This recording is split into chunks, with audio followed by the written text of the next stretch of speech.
It is Thompson to Clark. It is almost baseball season, and it is St. Patrick's Day. So I have my Irish whiskey going on Nice. here. Look at that. I used to drink Irish whiskey. Like I would always have Dewar's in the house. Uh-huh. But now I just have bourbon and Yeah. scotch. And you can't drink scotch from Scotland on St. Patrick's Day. That would not be correct. So I do have a stout. I poured myself a stout. It's a big fat one though. It's a narwhal. It's not a true Irish stout. It's a narwhal imperial stout from Sierra Nevada Brewing Company. There you go. 10%. So I'm gonna just sip on it. I'm just gonna take it easy. Back in the day, when you were in your single days, was St. Patrick's Day a night to go out to the bars? Like, what do you remember any of that?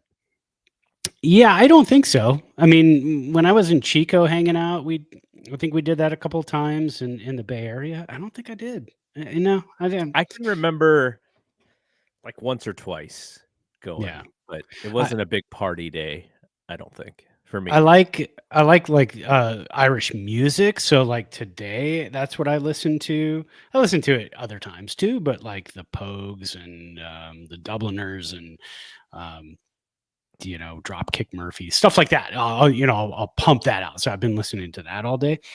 But no, I don't. My drinking holiday is like 4th of July and my birthday. Both in July. So there you go. So I load up on July. Well, we are still in spring training, but Brad is out next week. So we're going to do our season preview this week. I'll figure out next week. I'm going to see if I can find a guest to do a show with next week. May not be the same time and such because we're working with different schedules, but I'm gonna shoot my shot with a couple of people. And Sweet. If not, then we will just take the week off and then we'll come back when Brad is back. And then we'll do our show whenever he gets back. So, because it is spring, we got to bring back the diabolical Bismarcky.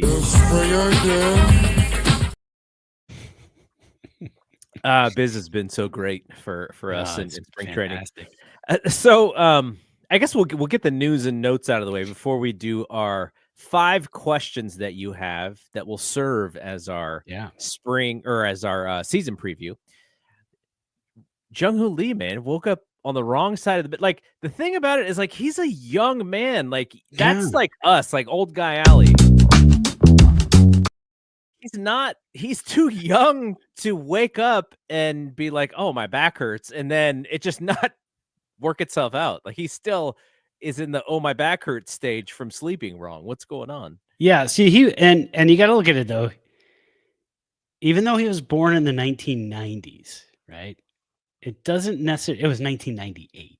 Right? Yeah, barely. So even though he was born in the 1990s, he's only 26 years old. You cannot be having those kind of back problems. And it's not good for a guy who has the reputation when he came to us last year as a possible injury risk. Mm-hmm. But it doesn't sound super serious. I mean, they are going to do an MRI. I'm sure MRIs were done on, small injuries like this over the years back before, social media and the interwebs and all that stuff. Mm-hmm. And we didn't hear about it, and they do an MRI and everything's good and they move on. So same thing what happened to Bobby Witt Jr. the other day. Took one off the forearm.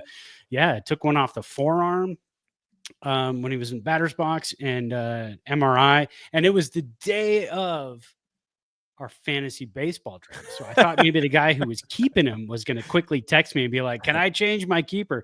But, Bobby Witt Jr. ended up being fine. And that's the thing, that MRIs are total precautionary. They're just, to take a quick peek and make sure everything's all right. Yeah, and they still have some time between now and the regular season. So if you got to shut them down, until the season starts, you can go ahead and shut them down. It's kind of like what's going on with Mookie Betts. Have you seen what's going on with Mookie Betts? Yeah, they flew him. Did they even fly him to Japan? And then they flew him back home? Is that what happened? I didn't see the latest. I read something I thought I heard something like over the weekend about him just being ill. Yeah, just an illness. Let me see, because again, we don't sit and study the Dodgers. It's not what we do. But Mookie Betts will not play in the Tokyo series due to an illness. But I don't know if they're flying him back home. It's an illness that caused him to lose around 15 pounds. Jeez. Yeah. They So, said like he was that's like taking hardcore. ground balls and then taking a knee and needing water. Like Good. Wow. he was That's not hardcore, man. having it.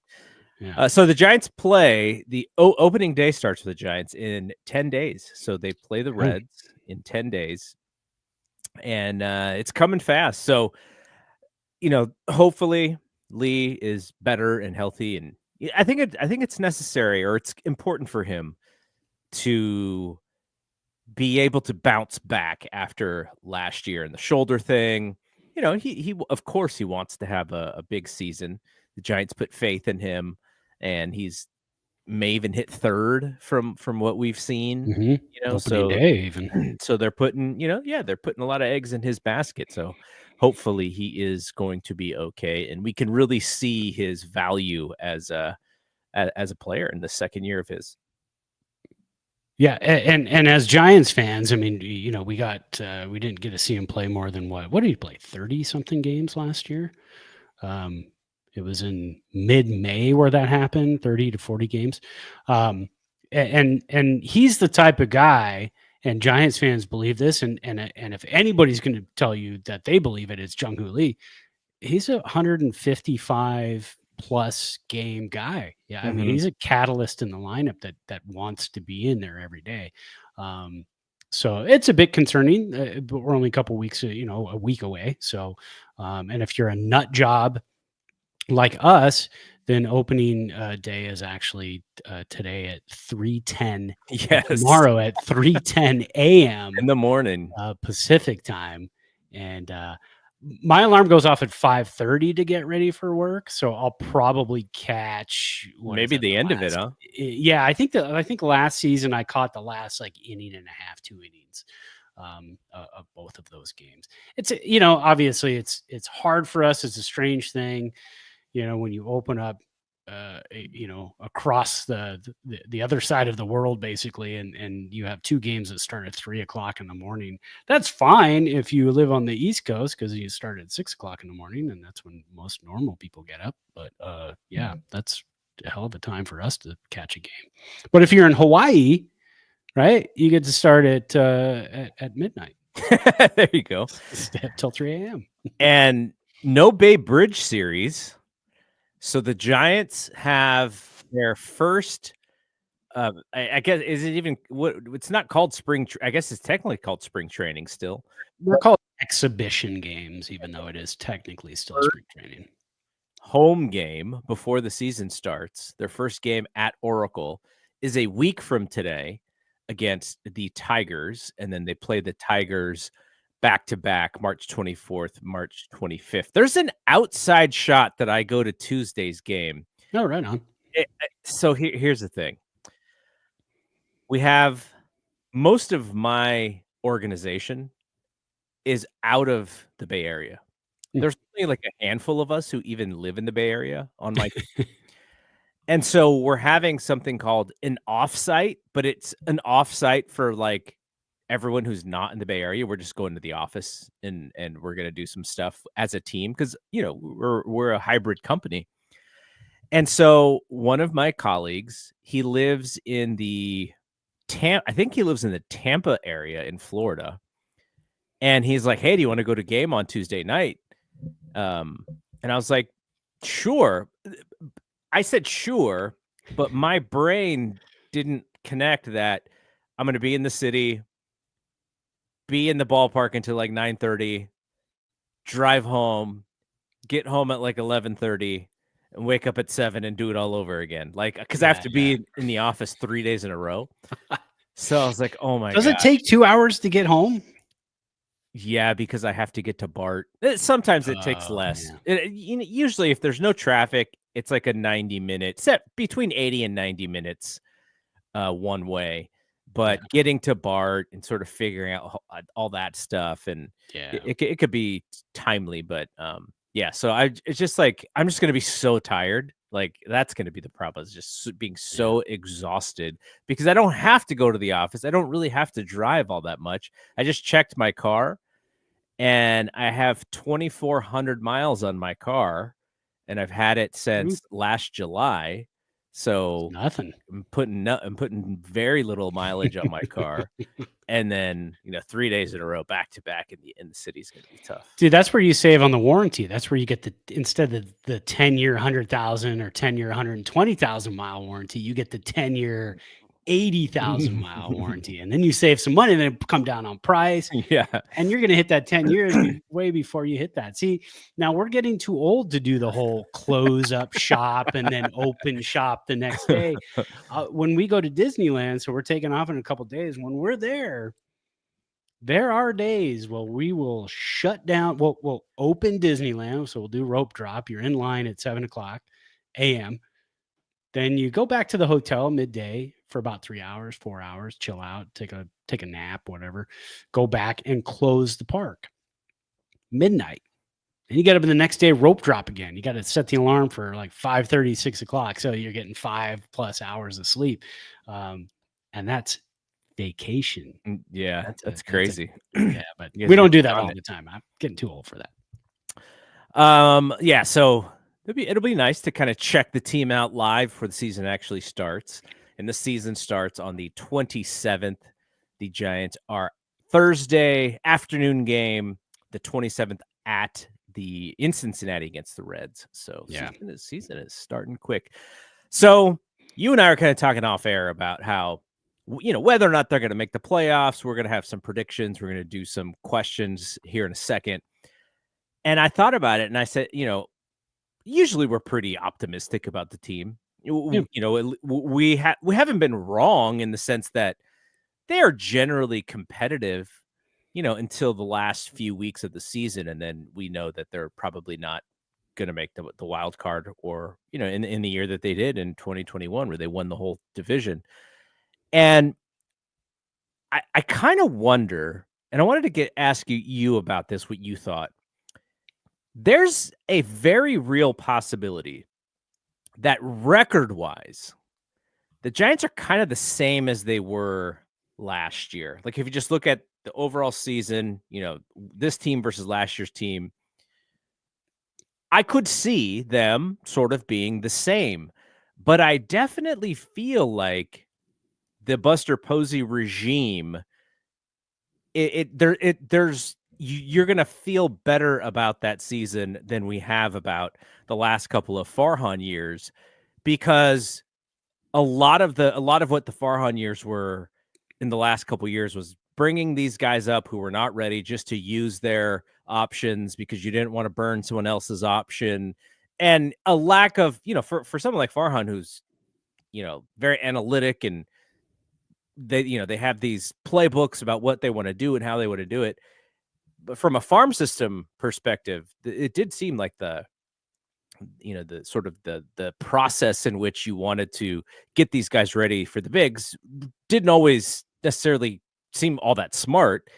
And it feels like the tone and the tenor of this year's season will be kind of back to what we liked about how they treated their prospects, and about how they brought in certain vets, and how they traded for certain people, like a Cody Ross, when you're like, if you're just to stack up his stats against anybody else, like, yeah, maybe not the best guy, but then you understand how many different positions he can play and how clutch he can be. And they're like, okay, that's actually really smart. Like, you kind of went away from that during the Farhan regime. And I just wonder, do you feel like even if the team doesn't make the wild card this year, that just the idea of getting back to the baseball that we really, really enjoyed, do you think the fans are going to be happier than they have been?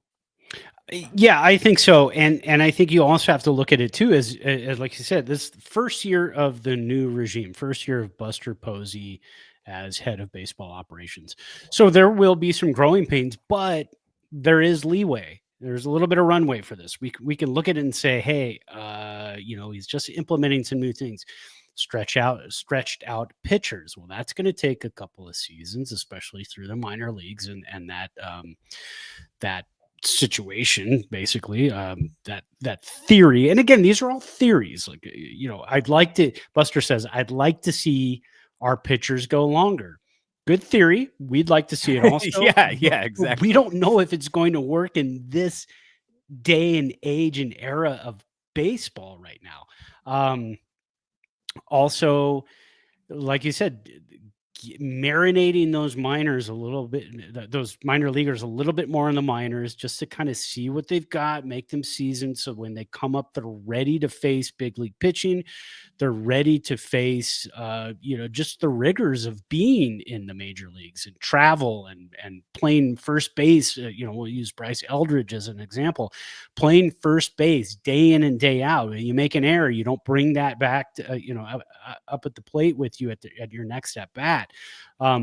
So we're going to kind of see how things are handled. We've heard less platoons. I don't know if we've heard no openers, but I think we've heard less openers, right? But I don't think we've heard no openers. Mm-hmm. So those types of situations, again, all awesome theories for baseball fans like us. Great theories. It's a little bit of throwback baseball to about, turn the dial back to about 10 to 12 years ago.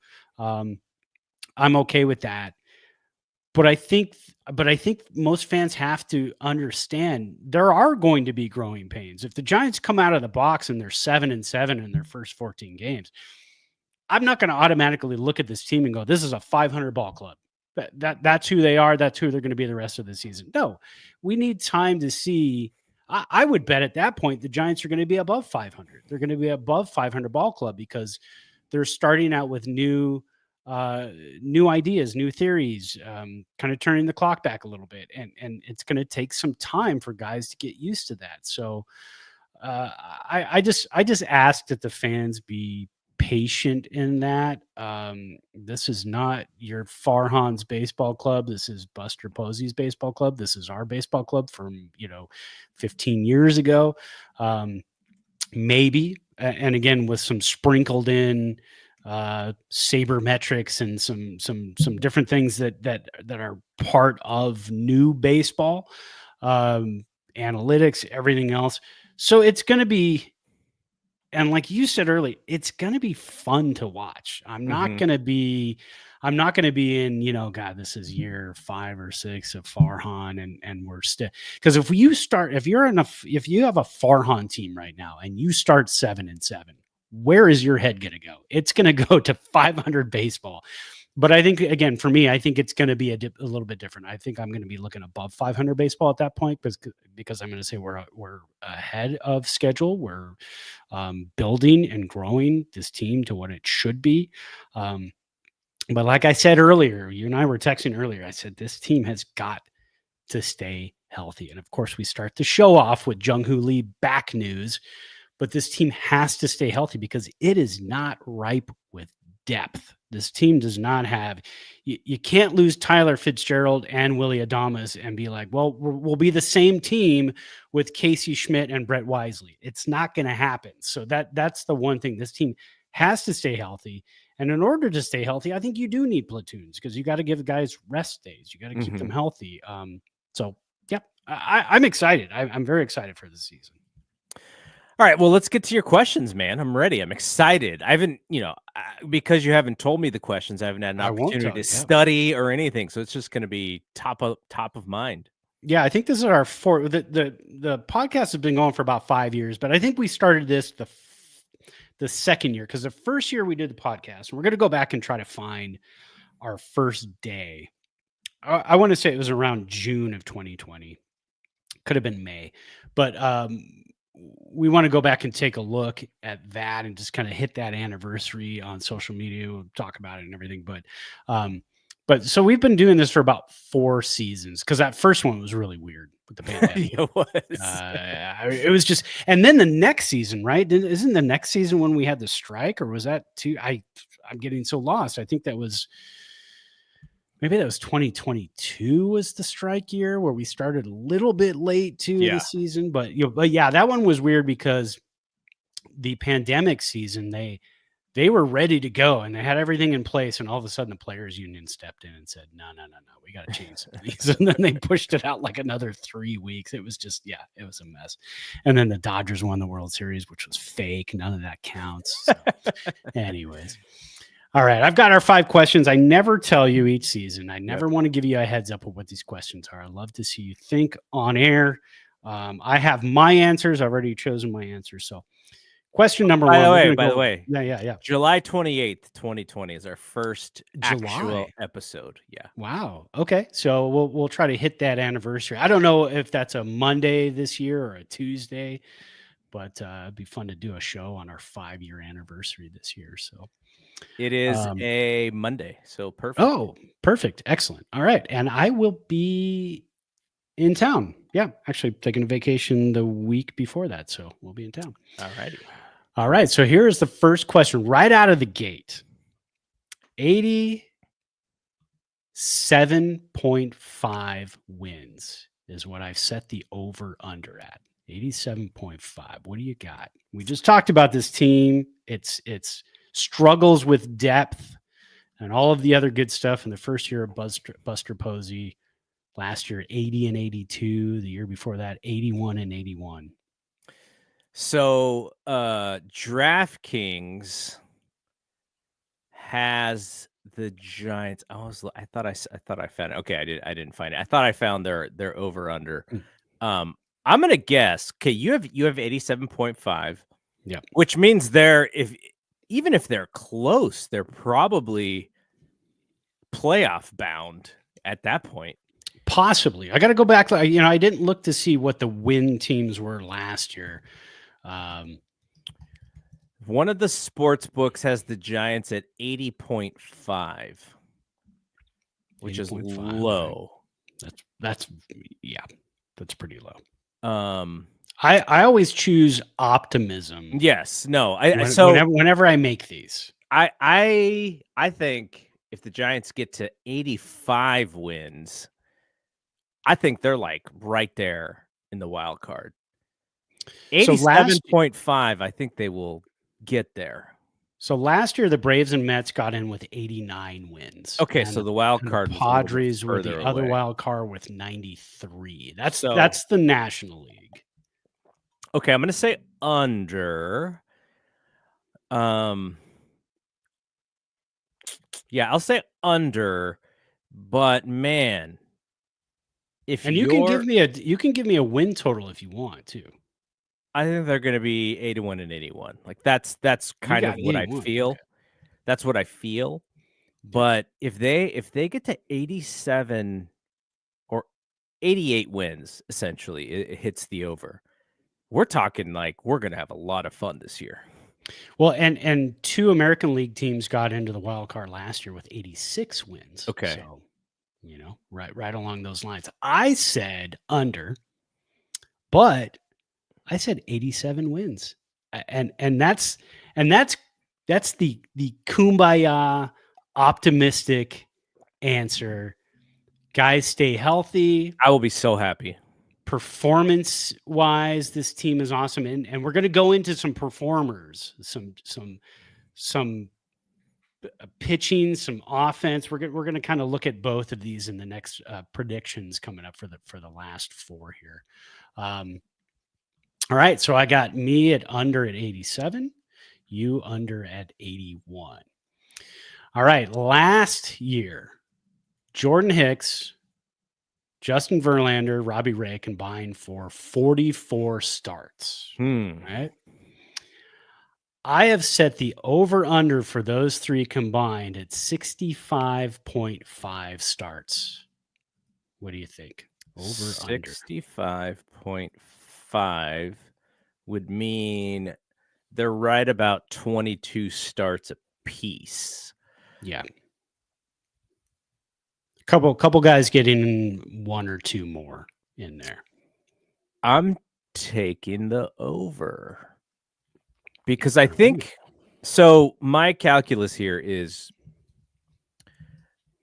Verlander like, I don't know what he believes as far as his future and a future contract. I'm assuming he probably believes like he's just signing 1-year deals until his shoulder falls off. Well, until he gets those 300 wins, yeah. Right. But he seems to very much be in like a prove it year. Like, in order for him to get to what you're talking about, 300 wins, or even to get close, he's got to prove to himself that it's not falling apart and that he can still compete. So I think that alone means that he's, he knows what his role is. It's to be an anchor. It's to be the vet. It's to show the savviness, the guile for the younger pitchers to see, to watch him do his thing. I think he's going to have a really strong year. I mean, I don't know if it's going to be like it was 3 years ago when he was like the Cy Young in the National League, or 2 years ago, whenever that was. Like, he was dirty that year at 39 years old or whatever he was. So then it comes down to Robbie Ray and Jordan Hicks. And you know what's funny? I have less faith in the young guy than I have in the two old guys.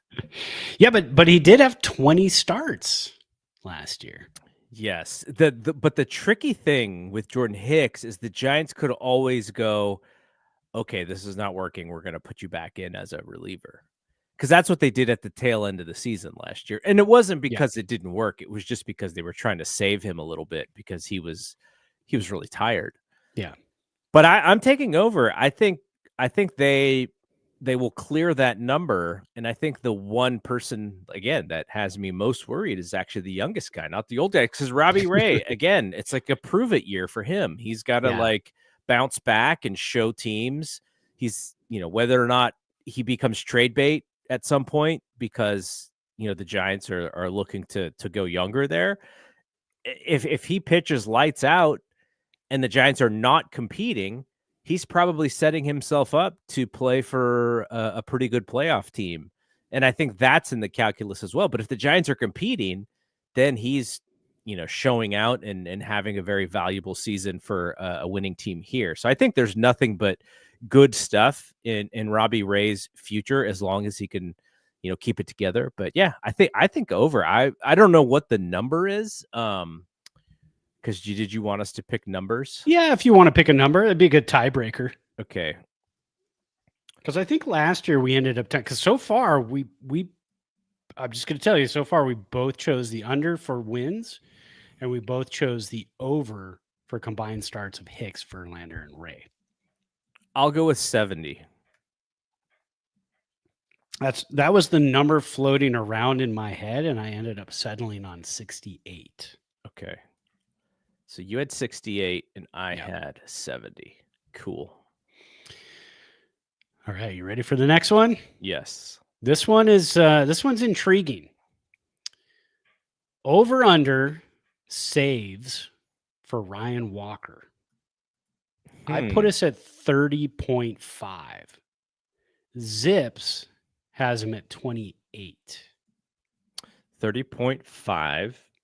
Camilo Doval breathing down his neck. Right. And Ryan it looks Walker having never closed an entire season before. And it looks like, at least coming out of the gate, that Melvin is still going to have Tyler Rogers as the 8th inning guy. That's as of now, yeah. And so we might see Duvall actually get multiple innings. Yeah. Which will be interesting to see how he deals with that. I'm going to be...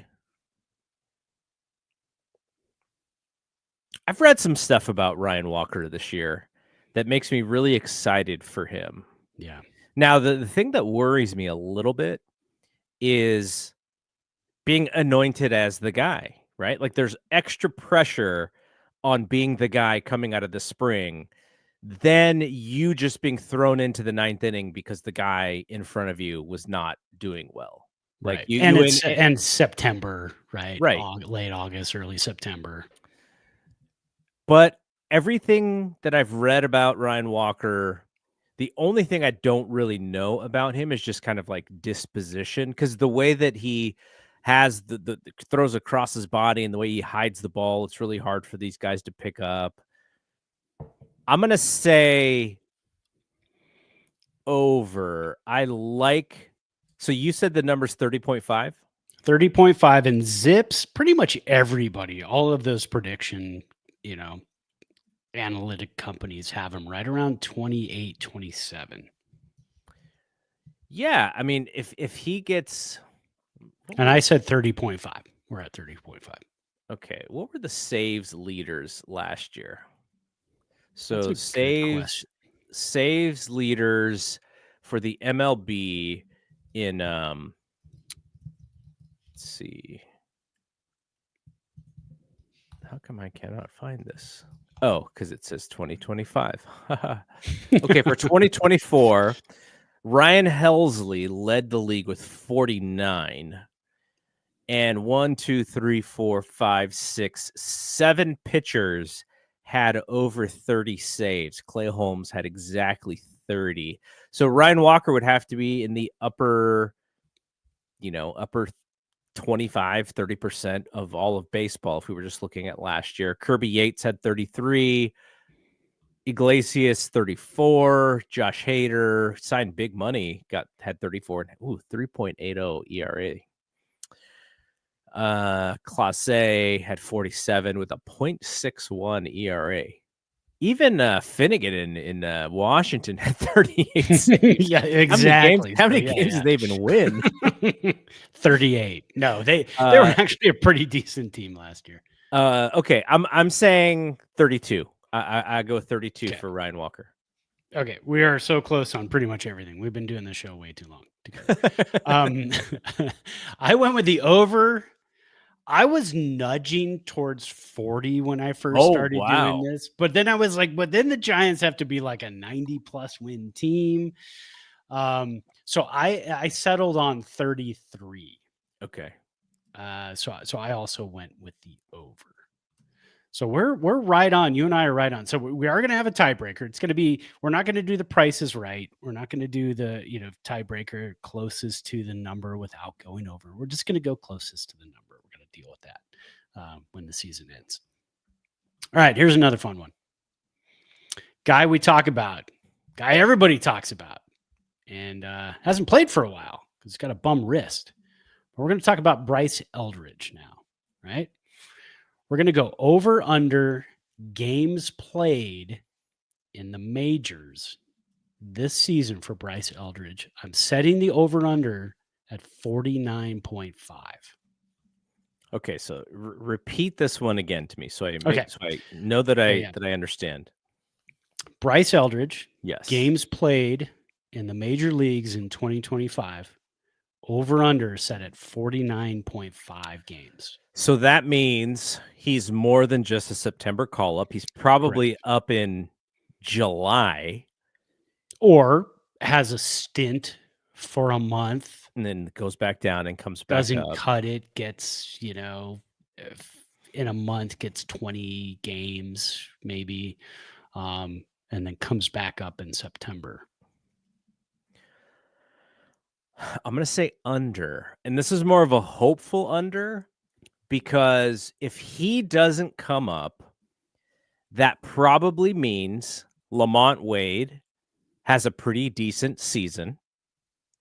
And at that point, the Giants are competing with his pretty decent season, or he gets traded, at some point later in the season. And then that would mean, late July, August, and September are the only months in which Eldridge plays. So I'm gonna be in the teens with him. I'm gonna say September call up and like 13 games. Okay. Wow. All right. You and I are way off on this one. So this is the first time we've been way off. You say under 49.5 games at 13. I say over 49.5 games at 54. Brad over. Wow. And that's because I think 54 is a lot of games.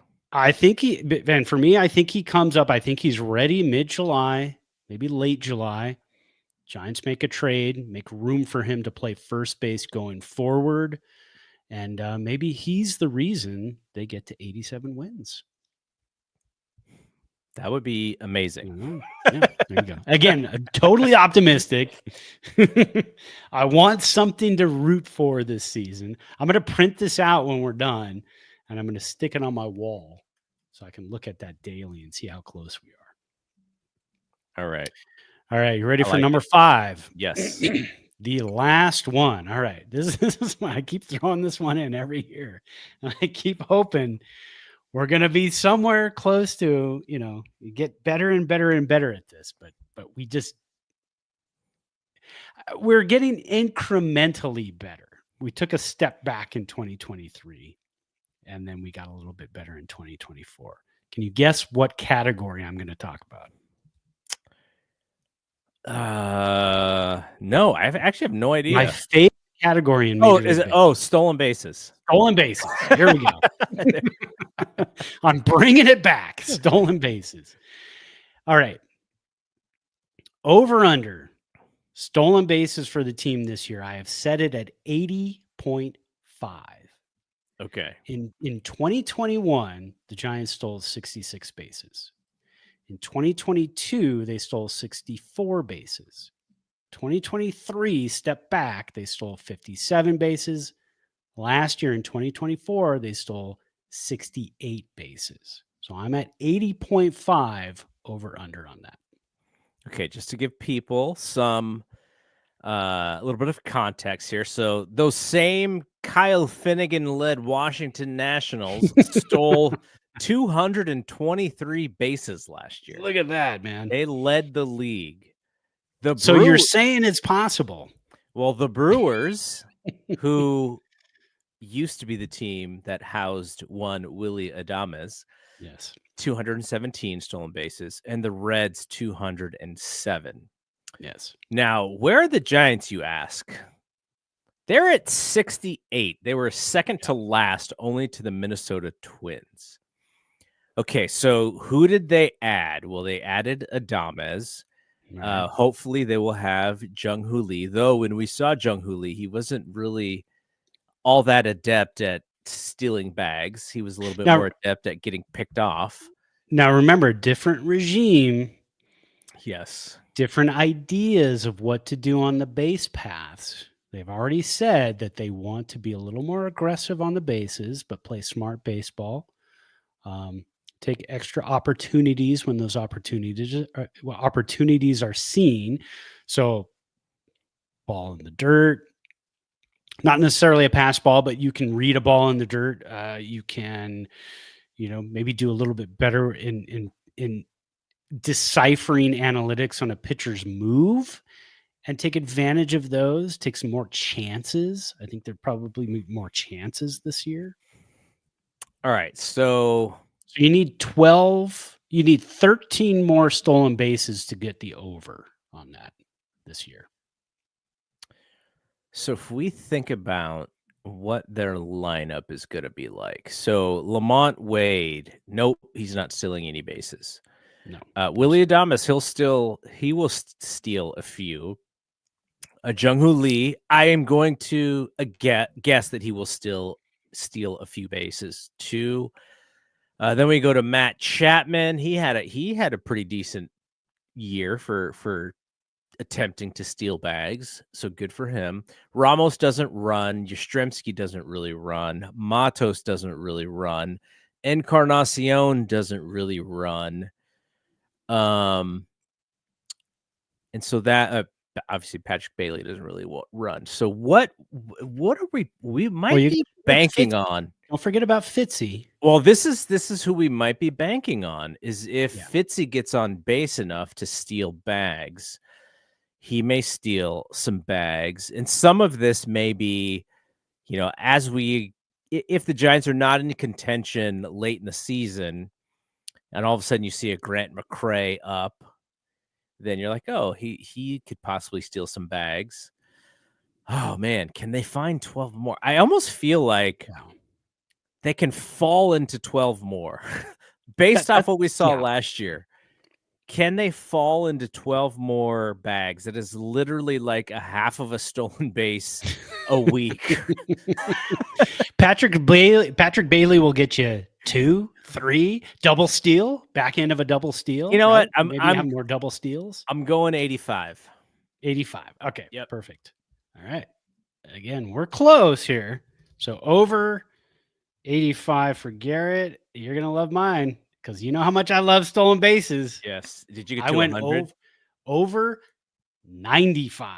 Oh, wow. I went 95. I almost set the over under at 90. And I thought, you know what? Let's not get too aggressive. Mhm. I know we have some young guys. I think Matos, he can still, I think if they teach him right, he can get you 5.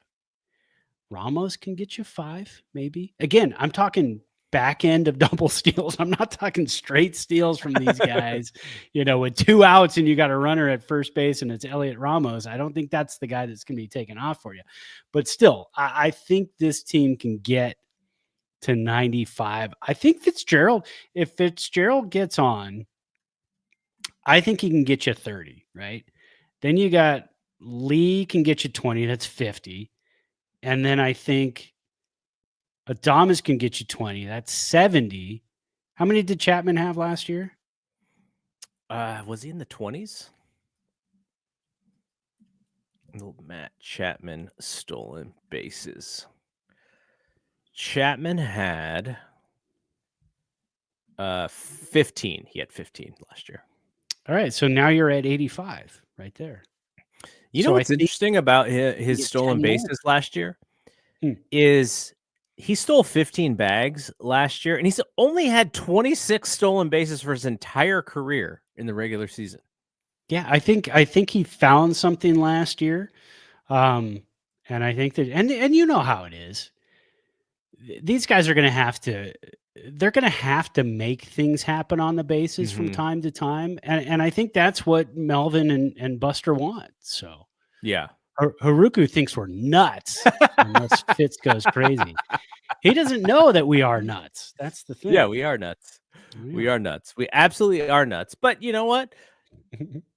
Haruku's nuts as well. Has he seen his own comments? He is very nuts. He's nuts like we are nuts. Hey man, you know what Giants fan? You know what fan is short for? It's for fanatic. It's short for fanatics. So that's just what we are, man. All right, so you had the wins over under. So does your over under number of 87,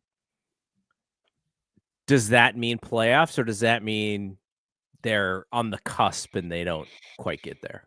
I think it's on the cusp this year because you're still dealing with San Diego. You're still dealing with Arizona.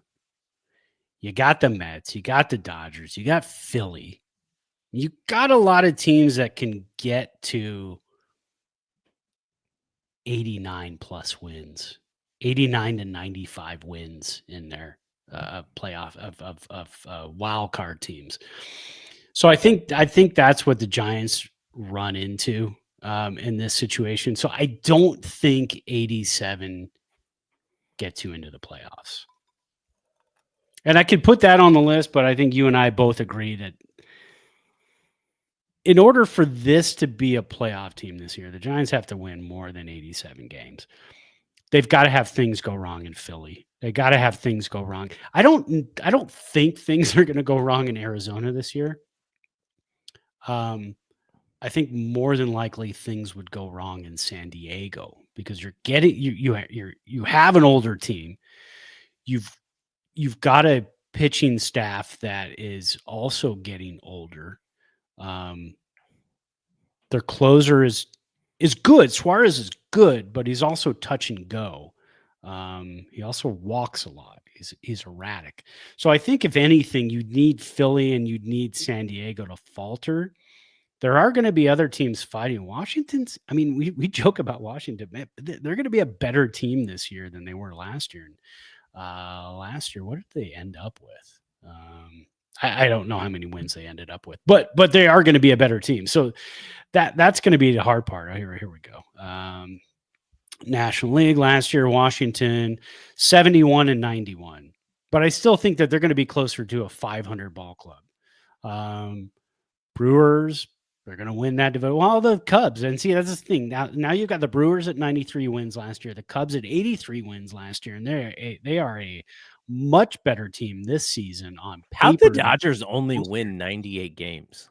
I know. feel like- Well, they had the pitching woes, remember? And then you get into the playoffs, and they were basically just cobbling guys' arms together to get through that, and they did because they had the offense. And you have a guy like Freddie Freeman who could hit a grand slam in the 9th inning to win a ball game. So that's what you run into. I saw an over-under number for them this year at 103. I don't think I've ever seen that before. That is outrageous. I've never seen that before. That's amazing. So, okay, let's look at it from two perspectives. Yeah. One is the optimistic perspective, and one is a little bit more of the reality perspective. Let's say that they're competing for the wild card. Yeah. And you're Buster Posey, and you're like a game or two out. We're getting deeper into the season. We're in August.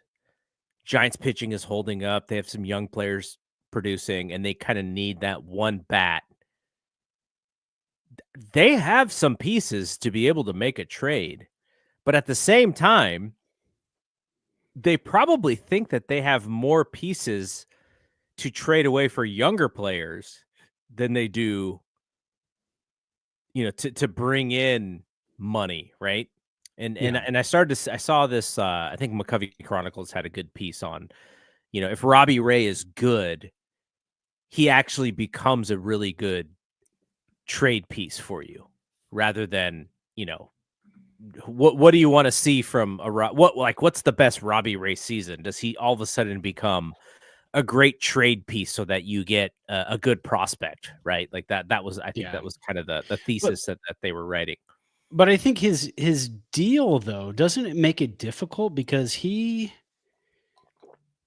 opted. He's got 2 years, right? Yeah, so he's due $25 million next year. $25 million, and again, if he has a good year, that's great. Yeah, what if you're the Yankees and you have Garrett? You're missing your ace, and you're like, my gosh, we're hanging in there. We just need someone to pitch some innings for us. The Giants would have to eat some of that money, though, because he's going to be 34 in 2026, making $25 million. Which, again, when you look at numbers from around, I don't know. Did you see what Max Fried kind of a bargain got? Yeah, exactly. I'm right. Yeah, so I mean, $25 million is probably in 2026. That's probably a bargain. Yeah. Do you think the Giants do bad business by trading Verlander if he's good at the All-Star or at the trade deadline? And the trade deadline this year, they set it for the actual trade deadline, which it should be every year, July 31st. So I'm glad that they did that. If you ship him to a contending team, I mean, I think he'd be happy. I don't know. Like, he has to the Astros. Does he have? Yeah, keeps getting traded to the Astros. Well, yeah, if the Astros are good, he'd probably be okay with that. But Haruka said he has a no trade clause, but those can be waived. Yeah, it's up to. It just becomes up to him. It becomes up to who he wants to go to. So yeah, I think they, Verlander, Robbie Ray, if they have really solid seasons, and the Giants are kind of. But honestly, so my question was more about Buster Posey's mentality here. Buster Posey knows that you just need to get in, and you have a chance. You're right. So would Buster Posey, knowing that mentality as a first-time head of baseball ops guy, would he go, you know what? What if Brian Sabean didn't go all in for us in 2010? What if he decided that, maybe if we trade off a piece, we'll be better suited for the future? I just kind of wonder what Buster Posey would think, because that was always the thing that, Farhan pulled the trigger on Chris Bryant. We did get Chris Bryant in 2021, but last year they got nobody. Like, they were selling off guys. Alex Cobb, you remember when Alex Cobb got traded? Yeah. So I kind of wonder. We got Mark Canha Don't forget. Yeah, we did. The Great. The great. You forgot to put great the great Marcana. in front Yeah, of his name. put that in there. But do you think that matters? Like, does Buster Posey having been on 3 teams, well, 2 of those teams, because the 2012 team, they had a really good regular season, but the Yeah, 2010, but that's also the Hunter Pence year. That's the year they went out and got Hunter right. Pence. And without Hunter Pence, you don't win in 2012. So I kind of wonder what he thinks about that whole thing, because he has a connection to what it means to be given a chance to go out there, and all of a sudden you're playing tournament baseball. Yeah. And Farhan, as the baseball ops guy, he's kind of looking at the numbers and looking at the chances and the possibilities, and maybe being a little bit less of a go for it kind of guy. But Buster knows what it's like. So I kind of those are the things that I want to see, which is why I want them to be competitive. I want them to, be in the mix for that third wild card to see what Buster does. Does at that point you're like, oh, now we have to trade James Tibbs to go and get, whomever the best guy out there is to put in the middle of the lineup. I mean, yeah, I'm projecting obviously, but those are kind of the decisions that he's going to have to, because if he has to make that decision, I think that means the Giants are having a good season. Yeah, absolutely. And Buster did say in his press conference when he was, named head of baseball operations that they are in the business of creating memories. And he knows that winning championships creates memories for families, in the Bay Area, Giants fans all over the country. And so, yeah, I think Buster knows if you've got that chance to go for it, you go for it. And he didn't build, a scouting department to not pull the trigger on something like this. I think he has to have faith in his scouting department to say, look, we can make these deals, and then we can also get guys in the draft and make up for that. So I think if there is somebody out there that he thinks can push them into the playoffs, I think Buster Posey versus Farhan is going to do that. I think he's going to make that move. Buster Posey is the baseball version of Austin Powers Goldmember. He loves gold, right? he loves championships. He wants those. He wants those trophies, man. He wants more trophies. He doesn't want just 3 at Oracle Park when you go up into the club level and you're walking around and you see those 3 trophies. He wants a 4th, and he wants it under his watch. How amazing would it be? So Posey retires after 2021. Right. So 22, 23, 24. So next year is his first year of eligibility for the Hall of Fame. Oh, yeah. He's probably thinking like, what if I add another trophy as a head of baseball ops before I even 4.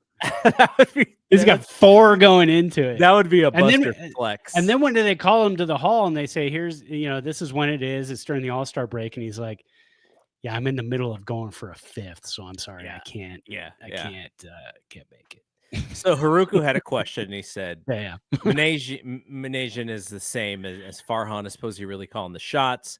Posey's calling the shots for sure. He's calling the shots. And the one exception is that, the front office is like, okay, let's dial it back a little bit, because, we kind of went after it and we maybe made some deals last year.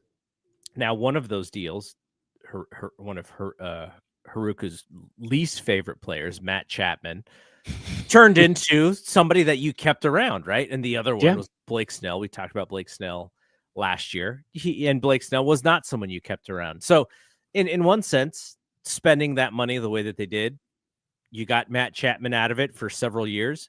Soler didn't work out. Blake Snell didn't work out. And so they dialed it back a little bit. Now, I kind of get frustrated because I'm like, what market are we in? Like, why are we dialing it back when all these other teams are just spending out of their rear ends?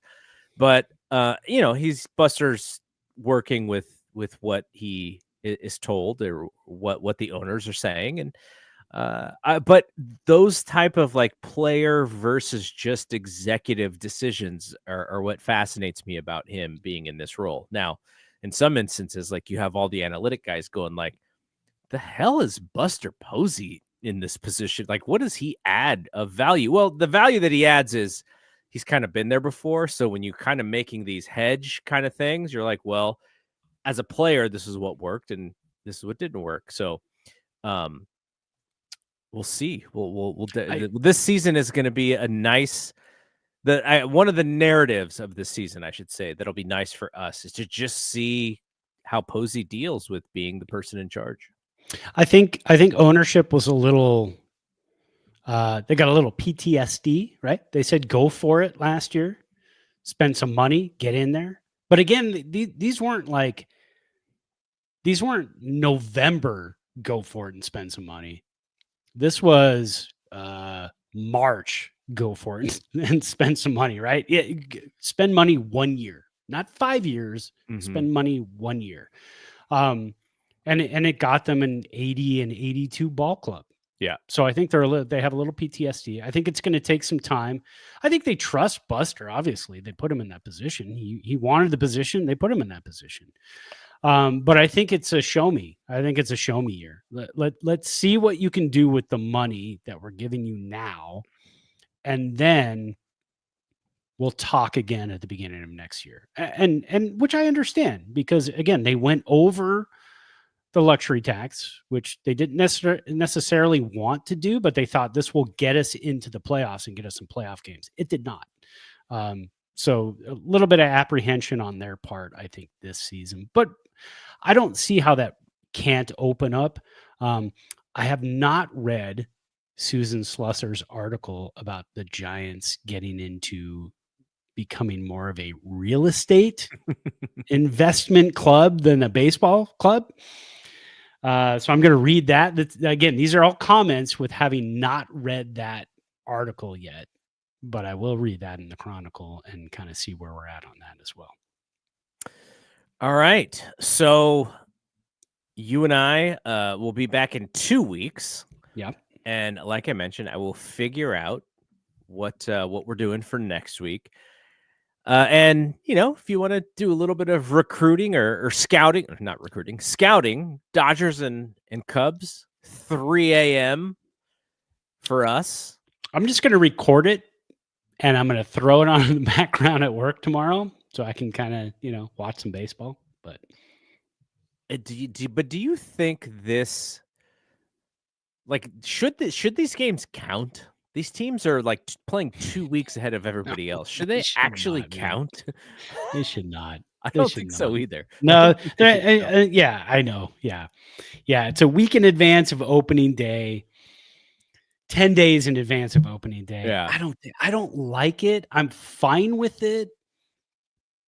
I like the London series in the middle of, when is that? July, August, maybe? Yeah.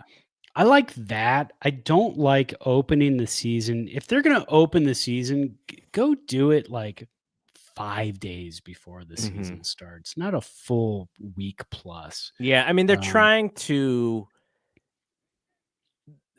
make up for the travel because the bodies and the time zones and stuff. And so I get but it's not like you have to. I mean, it's Japan. You don't have to go there to create buzz for Major League Baseball. It's already there. So I mean, you know what though? Those fans are so crazy for Ohtani right now. They are. It's incredible. I heard what was an article I read that they one of the players, I think Justin Turner, commented and he compared him to the Beatles, and I was like, wow. I'm a huge Beatles fan, so I was like, wow, that's kind of a big deal.